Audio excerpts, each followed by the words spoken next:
재건축 규제가 완화되고 나면은 소액으로 투자할 수 있는 아파트들도 가격이 올라 버릴 것이기 때문에 선제적인 움직임이 필요한 시점이 아닌가.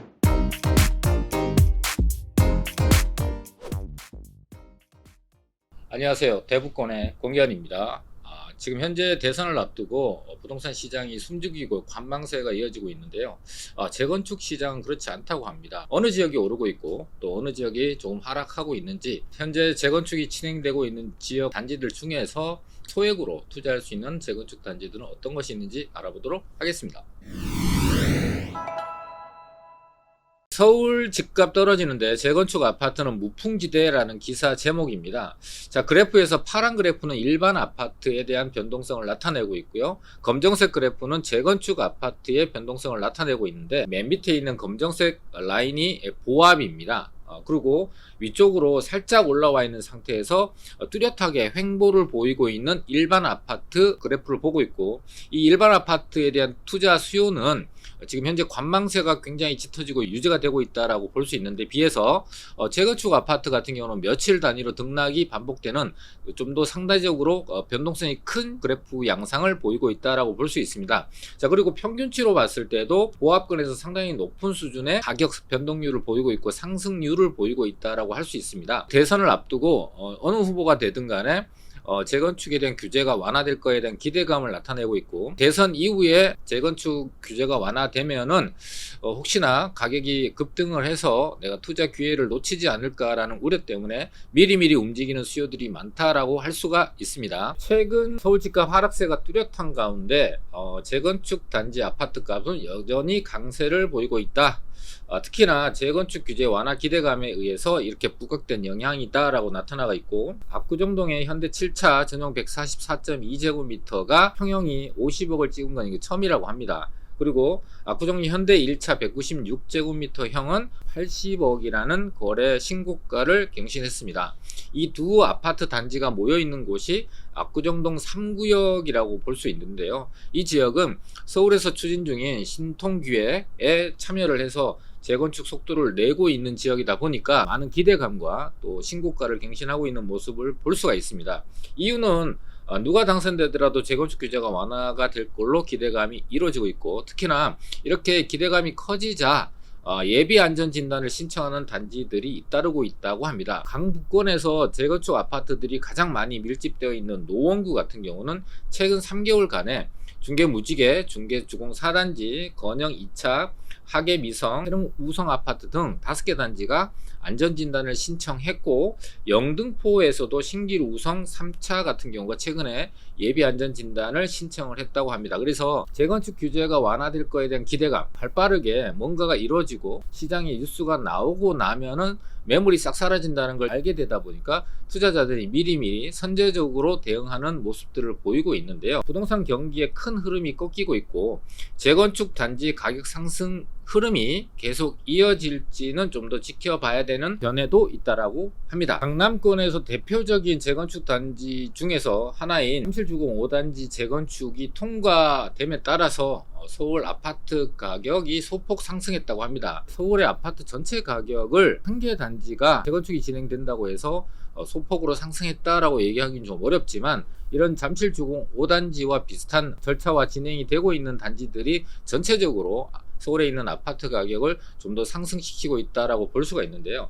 자, 매매와 전세의 가격 변동률이 나와 있는데, 일반 아파트를 포함해서 재건축 아파트까지는 전체적으로 보합권 위에서 소폭이지만 상승을 유지하고 있는 모습들을 보이고 있는 반면에, 최근에 이제 합금 수요가 2월 달까지 마감이 되면서 전세 수요가 급격하게 감소를 했고, 또 작년에 계약갱신 청구권이라든지 이런 것들을 사용을 해서 계약이 연장돼서 기존에 있는 계약들이 움직이지 않고 새로운 수요자들이 들어갈 수 있는 물건 자체가 부족하다 보니까 거래 자체가 굉장히 저조한 상태예요. 그러다 보니까 전세 가격이 이렇게 좀 더 하향 곡선을 그리고 있는 상황이 유지가 되고 있습니다. 근데 이거는 대선이 지나고 하반기부터는 이 전세 가격도 다시 상승할 수밖에 없는 것이, 7월 달에 계약갱신 청구권이 한번 사용했던 계약들이 만기가 돌아오는 시작이 되기 때문에 2중 가격, 3중 가격, 4중 가격이 형성돼 있던 것들이 시세대로 이제 전세 가격들이 올라갈 수밖에 없는 그런 세입자 입장에서는 이 높은 전세 가격으로 내몰리는 상황들이 연출이 될 것이고, 기존에 진행되고 있던 단지들이 철거를 하고 이주를 시작을 하게 되면 주변에 있는 지역으로 주택을 구하러 나오는 수요들이 폭증하는 상황들이 맞물려서 돌아갈 수밖에 없는 상황이다 보니까 하반기에는 전세 가격이 상승할 걸로 예상이 됩니다. 또 지역별로 보게 되면은 주간 가격 변동률을 봤을 때 하락하고 있는 지역과 상승하고 있는 지역으로 나눌 수가 있는데, 대표적인 지역이 용산 지역이 지난주 2주간에 가격 상승률이 뚜렷하게 나타났던 거에 비해서 노원구 같은 경우가 하락폭이 좀 더 키워가고 있는 모습을 보이고 있다. 그래서 지역별로 이렇게 가격이 오르기도 하고 또 어떤 지역은 내리기도 하고 있는 차별화 시장들이 또 심화되고 있는 상황인데요. 서울 내에서도 용산, 강남, 양천은 가격이 올랐고 반면에 노원구는 하락을 했다고 합니다. 그리고 신도시 같은 경우는 동탄, 광교는 이제 가격이 낮아졌고요. 하락을 했고, 반면에 리모델링이 활발하게 진행되고 있는 삼본, 평촌, 일산 같은 경우는 GTX라든지 교통망과 더불어서 리모델링 호재에 의해서 가격이 상승을 하고 있는 신도시 내에서도 차별화가 이루어지고 있다. 경기 인천 지역의 성남이나 의왕, 용인, 인천, 안양 지역은 하락한 반면에 구리, 이천, 김포, 수원 같은 경우는 상승을 하고 있습니다. 지역별로 이렇게 상승과 하락이 차별화가 되고 있는 양상을 보이고 있습니다. 서울뿐만 아니라 수도권의 대표적인 지역이죠. 광명 하안주공 57, 12단지도 재건축 파란불이 켜졌다라는 기사 제목입니다. 하안주공 57, 12단지가 첫 관문인 안전진단을 통과했고, 철산주공 12, 13단지도 최근에 적정성 검토를 하고 있다라고 합니다.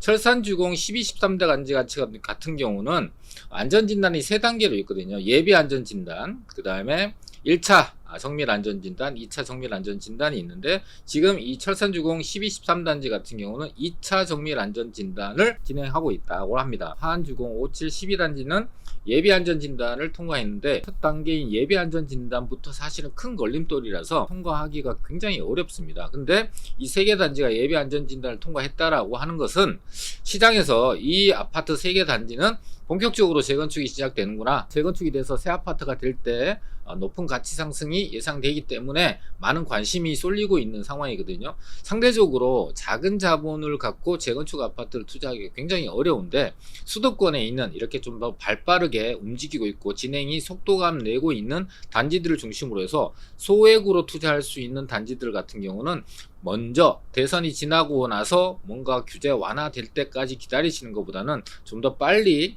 투자에 임하시는 것이 유리하지 않나 라고 생각을 하고요. 그래서 하안주공 7단지와 하안주공 12단지를 좀 비교 평가를 한번 해서 실투자 금액의 차이가 어느 정도 드는지, 그리고 하안주공과 철산주공을 한번 비교를 해보면서 실투자 금액의 차이가 어느 정도 드는지, 철산주공과 서울에 있는 재건축 아파트 중에서 투자를 한번 비교 평가해 보도록 하겠습니다. 이번에 그 예비안전진단을 통과한 7단지와 12단지를 좀 비교하게 되면 일단 세대수가 조금 차이가 납니다. 7단지 같은 경우는 한 1300세대 정도 되고요.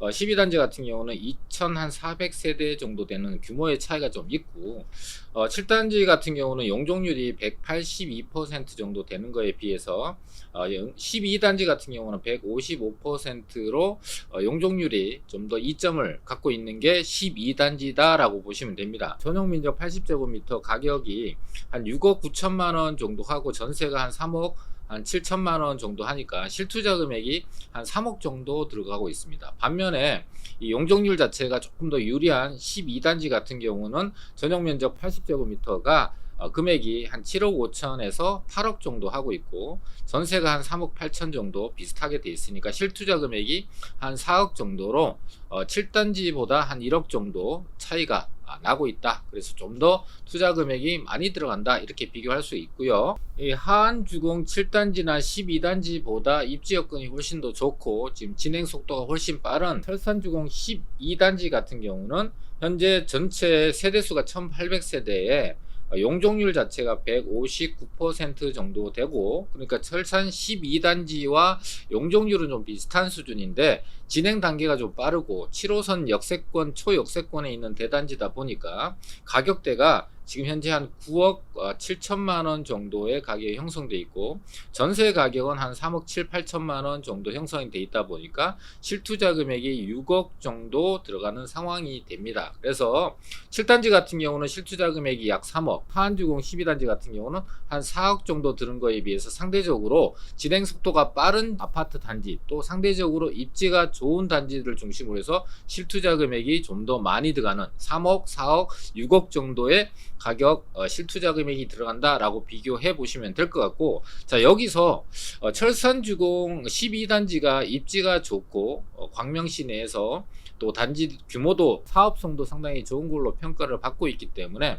실투자금 6억 정도 드는 거 괜찮지 않나 라고 생각할 수도 있잖아요. 근데 여기서 6억 정도의 실투자금이 든다면 서울에 있는 재건축 아파트도 투자해 볼 수 있는 그런 정도의 자본이다 라고 볼 수 있거든요.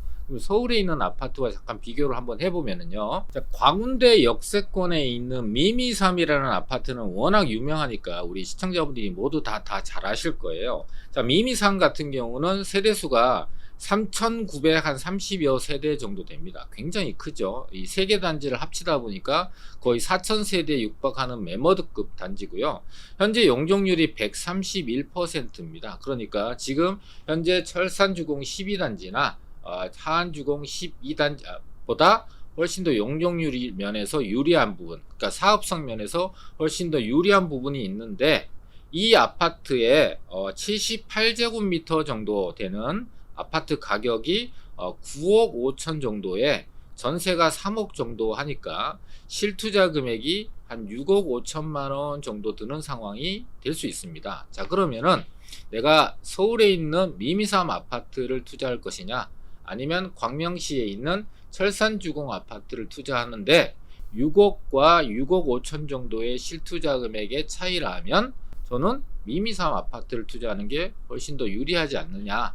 물론 철산주공 12단지가 나쁘다는 뜻이 아니라 좋은데 비슷한 실투자 금액이 드는 상황이고, 매매 가격도 보게 되면은 9억 7천과 또 9억 5천으로 또 전용 면적이 78제곱미터형과 80제곱미터형이 비슷한 가격을 형성하고 있다라면 서울에 있고 GTX 소재와 역세권 개발이 진행되고 있는 미미삼이 상대적으로 평가했을 때 좀 더 좋은 사업성과 투자 수익을 얻지 않을까라고 이렇게 비교를 해볼 수가 있습니다. 자, 그래서 우리 시청자분들이 뉴스를 보실 때 어느 지역이 뭐 재건축이 된다, 재건축이 안전진단을 통과했다, 구역으로 지정됐다, 사업시행 인가를 받았다라고 하는 뉴스들이 연이어서 나올 때 이렇게 단순하게 그 아파트만 보시는 것이 아니라 상대적으로 평가를 해서 같은 자본으로 투자를 했을 때 보다 더 유리한 투자를 선택하는 것이 중요한 포인트라고 볼 수가 있습니다. 자, 그래서 이렇게 비교하는 방법을 한번 알려드렸고,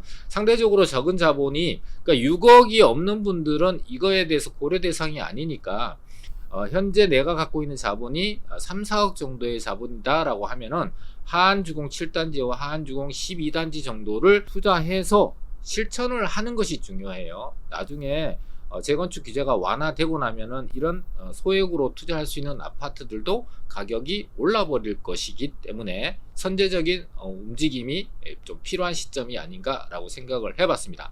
자, 오늘 영상이 우리 시청자분들한테 도움이 되셨다면 구독, 좋아요, 알람 설정 부탁드리겠습니다. 감사합니다.